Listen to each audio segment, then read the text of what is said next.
Assalamualaikum warahmatullahi wabarakatuh. Perkenalkan, nama saya Yunita Sari, NIM 190 210 102 103 dari Program Studi Pendidikan Fisika Universitas Limbar. Di dalam video pembelajaran kali ini, saya akan menjelaskan mengenai materi teori relativitas khusus. Pasti kalian penasaran kan? Mari kita lihat video berikut. Tahukah kalian apa sih yang dimaksud dengan teori relativitas itu? Sejarah penemuan teori relativitas. Teori relativitas merupakan hasil pemikiran Albert Einstein yang merevisi tentang pandangan fisika terhadap teori gravitasi. Melalui teori relativitas, maka cahaya dan gravitasi di bumi menjadi dapat mudah dipahami dan dapat diperkirakan seperti apa sih keduanya berperilaku di alam semesta ini. Pengertian relativitas Einstein. Relativitas merupakan suatu teori yang merelatifkan beberapa sifat dan relasi-relasi. Relasi tersebut itu seperti jarak, ruang, interval, masa, waktu, yang telah dikemukakan terlebih dahulu oleh Newton sebagai absolut. Salah apabila dikatakan sebagai teori relativitas yang mengemukakan bahwa segala sesuatu itu bersifat relatif. Yang dimaksud dengan teori relativitas itu merupakan suatu teori yang merelatifkan secara fisik. Dengan diperkenalkannya teori relativitas menunjukkan bahwa tidak adanya suatu unsur yang mempunyai sifat mutlak maupun bersifat konstan, yang lepas dari satu dengan yang lainnya. Ruang dan waktu menjadi relatif, tetapi menjadi satu penentuan waktu, berhubungan dengan tepat pengamat. Waktu berhubungan dengan kesadaran yang mengamati. Oleh karena itu, hal tersebut akan begitu tampak jelas apabila kita membayangkan atau mengilustrasikan bahwa alam semesta, ruang, waktu, dan dunia itu berbentuk seperti lengkungan. Makanya itu kenapa kok bumi itu digambarkan seperti bentuk bola. Teori relativitas Einstein dibagi menjadi dua, yaitu satu, teori relativitas umum dan teori relativitas khusus. Teori relativitas umum. Berdasarkan teori relativitas umum, gravitasi itu merupakan suatu bagian dari ruang waktu. Di dalam ruang waktu, keberadaan massa akan melengkungkan ruang dan waktu, serta objek-objek yang berada di sekitarnya akan bergerak melengkung seperti kelengkungan dari ruang waktu tersebut.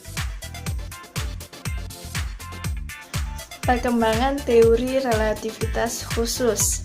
Teori relativitas khusus pertama kali ditemukan oleh Einstein pada tahun 1905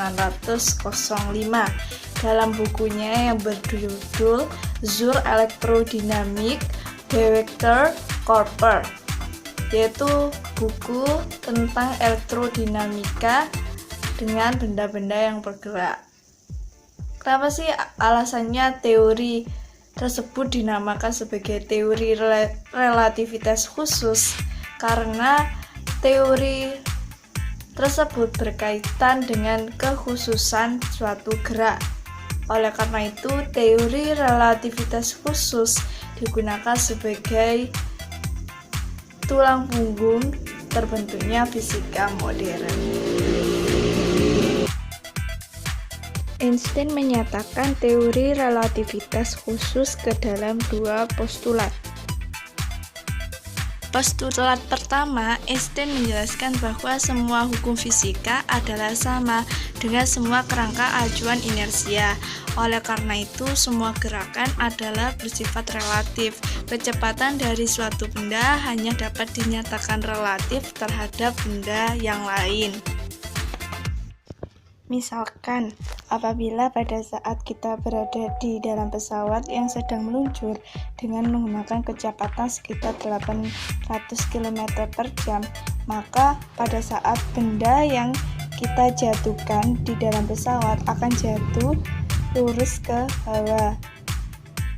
Pada saat posisi pesawat turun ke bawah, maka posisi kalian atau penumpang di dalam pesawat akan seperti diam pada saat seperti di landasan pacu. Hal tersebut menunjukkan bahwa hukum fisika yang berlaku itu adalah sama.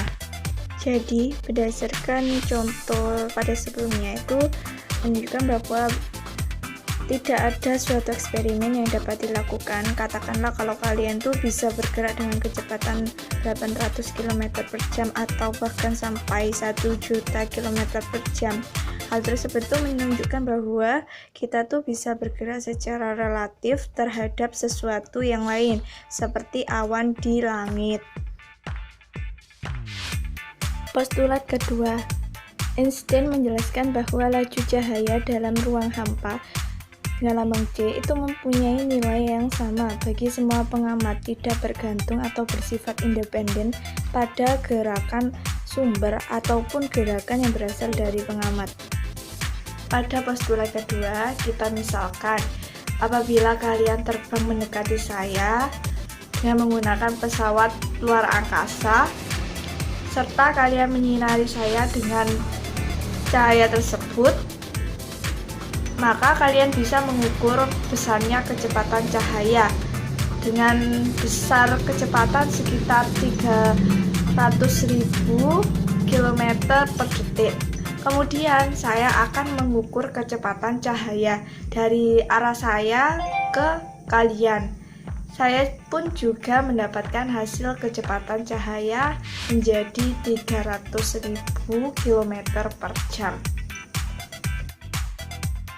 Berdasarkan contoh tersebut, menunjukkan bahwa sebuah konstanta dan hukum fisika itu adalah sama di dalam setiap referensi inersia. Artinya bahwa tidak bergerak ataupun bergerak dengan kecepatan konstan, pada dasarnya kalian itu tidak mengalami percepatan, dan pada saat kalian melakukan percepatan, maka pada saat kita mengalami turbulensi atau selama lepas landas, kita akan didorong kembali ke kursi atau posisi awal kita di kursi, sehingga kalian tuh bisa mengetahui bahwa kalian tuh sedang bergerak dan teori relativitas khusus tidak bisa berlaku.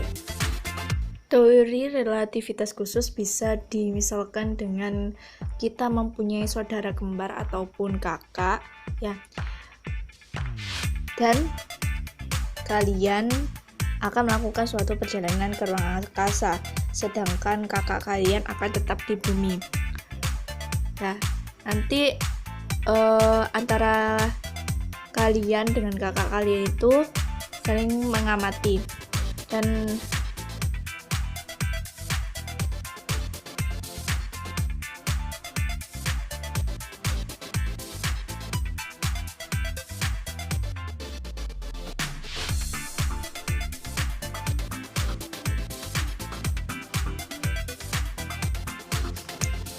disinilah kita mulai membayangkan bahwa kakak kalian atau saudara kalian tetap berada di bumi, sedangkan kalian itu memperbesar di pesawat ruang angkasa dengan setengah kecepatan cahaya, yaitu V sama dengan 0,5 C.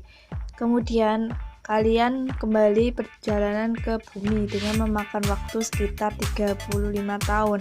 Tetapi pada saat kalian sudah sampai di bumi, ternyata melihat bahwa kakak kalian atau saudara kembar kalian itu jauh lebih tua beberapa tahun dibandingkan kalian. Peristiwa tersebut dikenal dengan istilah dilatasi waktu.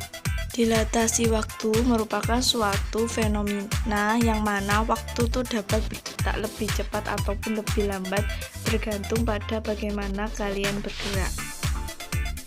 Berdasarkan beberapa contoh tersebut, dapat disimpulkan bahwa postulat pertama menjelaskan bahwa semua hukum fisika adalah sama dengan kerangka acuan inersia, sedangkan postulat kedua menjelaskan bahwa laju cahaya dalam ruang hampa mempunyai nilai yang sama bagi semua pengamat. Sekian penjelasan dari saya mengenai teori relativitas khusus. Apabila terdapat kesalahan, saya meminta maaf yang sebesar-besarnya.